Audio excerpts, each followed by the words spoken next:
মানুষ ঘুম থেকে উঠে চিন্তা করে যে আজকের দিনটা সে কিভাবে কাটাবে।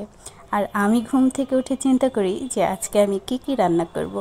তো যাই হোক, প্রচণ্ড গরম যেহেতু, তার কারণে একটু হালকা পাতলা খাবার রান্না করার চেষ্টা করছি।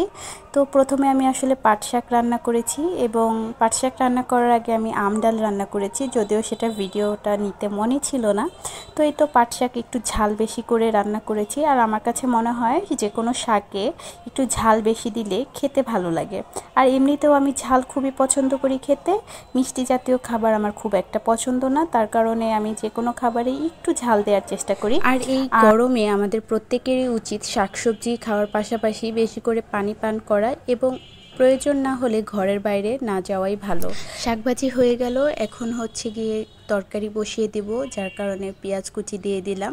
পেঁয়াজ কুচিটা আসলে ভালো করে ভেজে নিব যেন ব্রাউন কালার হয়ে যায়। এই তো ব্রাউন কালার হয়ে গিয়েছে, এখন আদা রসুন বাটা দিয়ে দিব। আর আমি আদা রসুনটা একটু একসাথেই বেটে রাখি কাজের সুবিধার জন্য। তারপর এই তো জিরা বাটা দিয়ে দিচ্ছি। এই আদা রসুন জিরা হচ্ছে গিয়ে একসাথে আমি একটু ভেজে নিব, আর পরিমাণ মতন হচ্ছে একটু লবণ দিয়ে দিলাম। 1 মিনিটের মতন আদা রসুনটা ভেজে নিব যেন আদা রসুনের কাঁচা গন্ধটা না আসে। তারপর হলুদ গুঁড়া এবং তার সাথে মরিচ গুঁড়ো দিয়ে দিলাম। আর যেহেতু আমি লাউ তরকারি রান্না করব, হলুদ মরিচের গুঁড়াটা একটু কম দিলে ভালো হয়, কারণ লাউ তরকারিতে দেখা যায় অল্প একটু হলুদ মরিচ দিলেও অনেক বেশি দেখা যায়, যার কারণে আমি হাফ চামচের মতন করে দিয়ে দিয়েছি। তো এই তো বুড়া লাউ এনেছে গতকালকে আয়াতের বাবা। তো প্রথমে ভেবেছিলাম লাউটাকে চিংড়ি মাছ দিয়ে রান্না করব, পরে মনে হলো যে না, চিংড়ি মাছ দিয়ে নয়, বড় মাছ দিয়ে রান্না করি। তো এই তো লাউয়ের একটা ভালো দিক হচ্ছে লাউয়ের আসলে সব কিছুই খাওয়া যায়। খোসা লাউ এবং ডাঁটা পাতা এবং লাউয়ের বিচিও খাওয়া যায়। তো এটা আসলে লাউয়ের খুব ভালো একটা দিক, যে লাউ এমন একটা সবজি যে এটার কোনো কিছুই ফেলা যায় না, সব কিছুই খাওয়া যায়। তো এই তো লাউটাকে আসলে আমি ভালো করে আগে কষিয়ে নিব, কারণ লাউ থেকে এক্সট্রা এমনিতেই পানি বের হয়, যার কারণে আর এক্সট্রা পানি দেওয়া হয় না। আর নর্মালিও আমি দেখা যায় তরকারি রান্না করলে কষানোর জন্য এক্সট্রা কোনো পানি দিই না, কারণ সবজি থেকে যে পানিগুলো বের হয় তাতেই দেখা যায় 50% সেদ্ধ হয়ে যায়, আর বাকি 50% ঝোলের পানি দিলেই সেদ্ধ হয়ে যায়।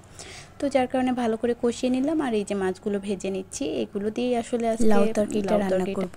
আমার বেসিক্যালি লাউ বেশি ভালো লাগে বড় কোনো মাছের মাথা দিয়ে একেবারে ভেঙে চুরে রান্না করাটা, এইভাবে লাউ তরকারি খেতে বেশি ভালো লাগে।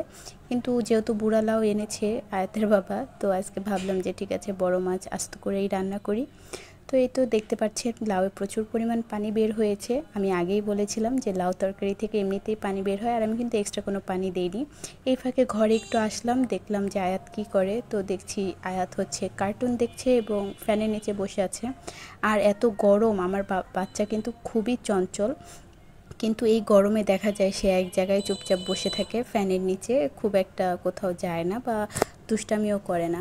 তো এই তো রান্নাঘরে এসে ঝোলের পানি দিয়ে দিলাম তরকারিতে, আর এই যে ফালি করা কাঁচামরিচ দিয়ে দিচ্ছি। আমি আসলে শেষের দিকেই কাঁচামরিচ দিই, যার কারণে আমার কাছে মনে হয় তরকারির বা কাঁচামরিচের পুষ্টিগুণটা ভালো থাকে।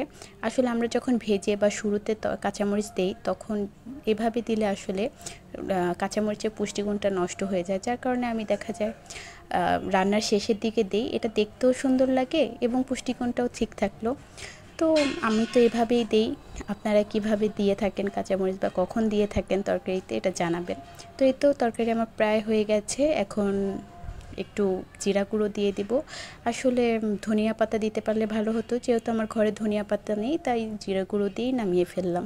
আর এই যে বলেছিলাম লাউয়ের আসলে সব কিছুই খাওয়া যায়। বুড়া লাউ থেকে অনেকগুলো বিচি বের হয়েছে, তো ভাবলাম যে ঠিক আছে বিচির ভর্তা করে ফেলি।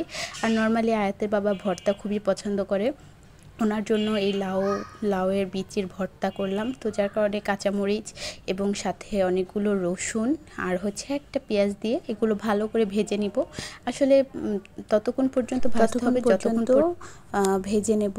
ভাজা হয়ে গেলে এগুলো পাটায় আমি বেটে নেব, আর আমি নর্মালি পাটায় বেটে ভর্তা খেতেই বেশি পছন্দ করি।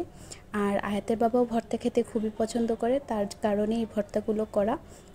তো যাই হোক, ভিডিওটা কেমন লেগেছে অবশ্যই কমেন্ট করে জানাবেন, আর ভালো লাগলে ভিডিওটা শেয়ার করে